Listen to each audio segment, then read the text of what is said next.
Most artists tell you to break things down to basic shapes and forms so that you can draw whatever the heck you want, but the problem is they forget to tell you how to do that.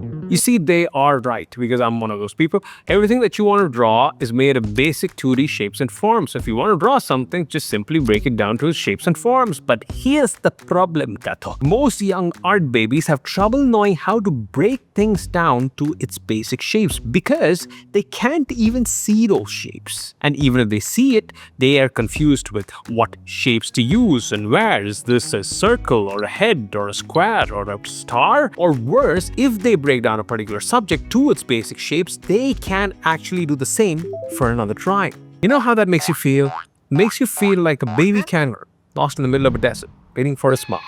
It's not a good feeling. So, as an artist who's a big fan of using shapes and forms in their artworks, I'm gonna save all the baby kangaroos in this world by showing you how I break down references into its basic shapes to make cool artsies with cool Jedi mind tricks. Because after seeing these things, my friend, you will never be the same. Because Luke, I am your father.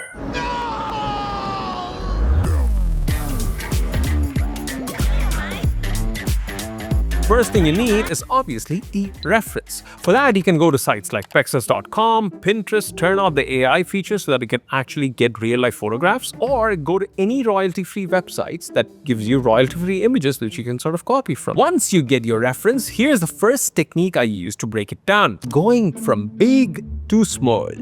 What does that mean? One of the biggest mistakes that most beginner artists make is that they start with drawing the details instead of drawing shapes. That is one big mistake. Or if they learn that, hey, you need to break things down into simple shapes, they go around, look at a subject, and literally break every part of it down into shapes. It's chaos. There are like 23 shapes in that particular thing, and that thing looks like a Frankenstein put together by Dr. Frankenstein. It's alive!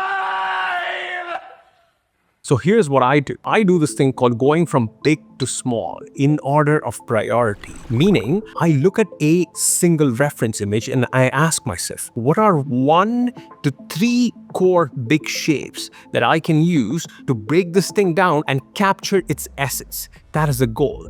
That is what I call the primary shapes. And once I find these primary shapes, I go ahead and find what I call secondary shapes, meaning these are shapes which are not that important as the primary shapes, but are important to convey that this is actually the subject that we're trying to draw. And once you get your primary shapes and secondary shapes, which I sort of look for, like say 3 to 5 secondary shapes, I then finally go ahead and add all my other extra shapes and details. This is what I like to call putting the cereal before the milk, because the other way around is psychopathic behavior. Don't do that. Now, even after you know this particular technique, you still won't be able to break your subject down to shapes. You'll be looking at a thing and you'll be clueless. And you know why? Because you gotta start small. And that is my second hack or technique. So if you're an artist, you're trying to learn drawing and you cannot break down complex subjects into simple shapes, it's probably because your brain is still not ready to see those complex shapes in those complex subjects. So what do?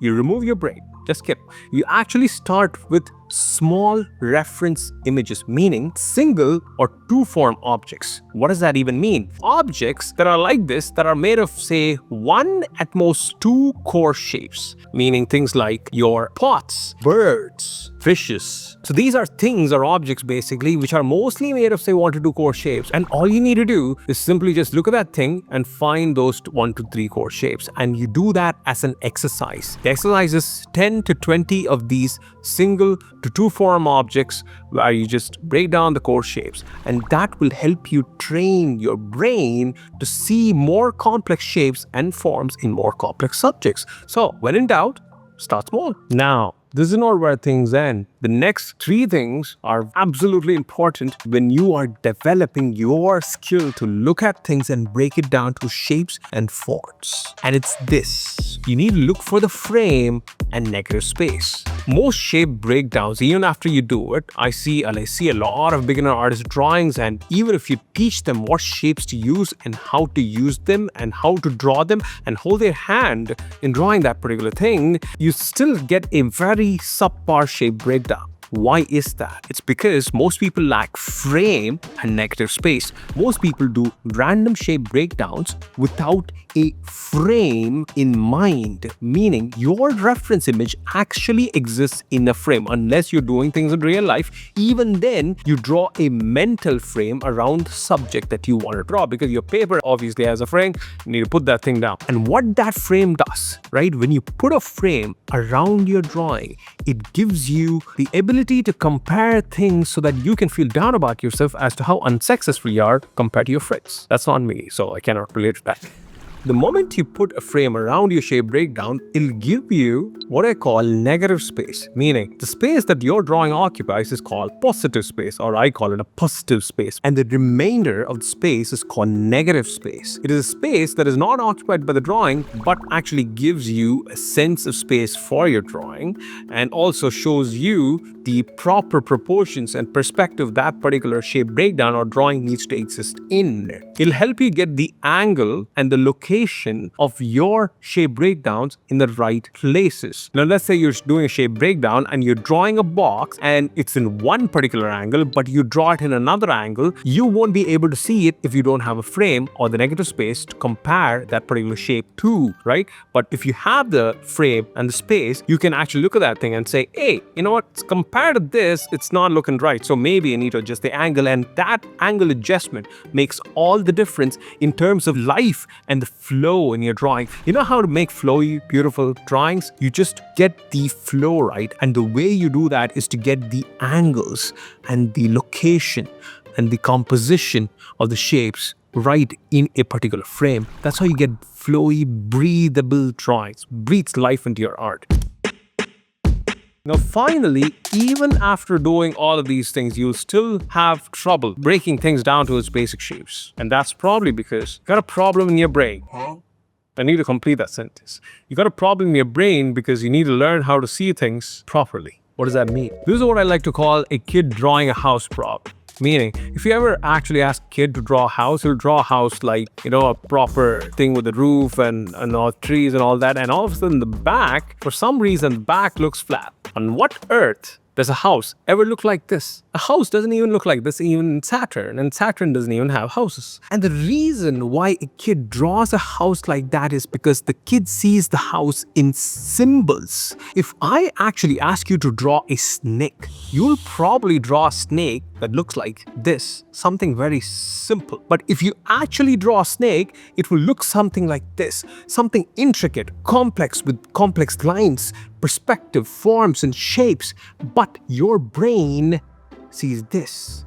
And here's the thing, as human beings, what we do is take complex things that we do not have a proper understanding on, and then we turn them into simple, symbolic images so that we can remember them in the most easiest way. And the problem that most artists have when it comes to, say, drawing things is that they actually don't draw the shapes that they see, but they draw the shapes that they think they see. They don't draw a proper snake, they draw a snake that they think they see in their head. The moment we flip a drawing upside down, you forget what that thing is. You don't see it as a subject, you see it as a random object, and all of a sudden you start to actually see the thing for what it is. This is so beautiful. And that's what most artists probably need to do. If you have trouble seeing things, all you need to simply do is just learn to do upside down drawings so that you can separate the subject from your perceptions and see the world for what it actually is. So finally, the action routine from this episode. 10 single form or two form objects. Take 10 reference images and say break it down into 10 single form or two form objects, and then 10 easy multi-form objects that are small, like a small toy that looks humanoid but like not a human being, and then 10 animals and 10 people. If you feel like I have saved all the baby kangaroos in this world, check out my ultimate drawing program, Drawing Camp, where I show you all the philosophies, the techniques, the exercises in a draw-along fashion where you get better art and drawing in 100 days and become the creative master which you are always meant to be. Go baby kangaroos.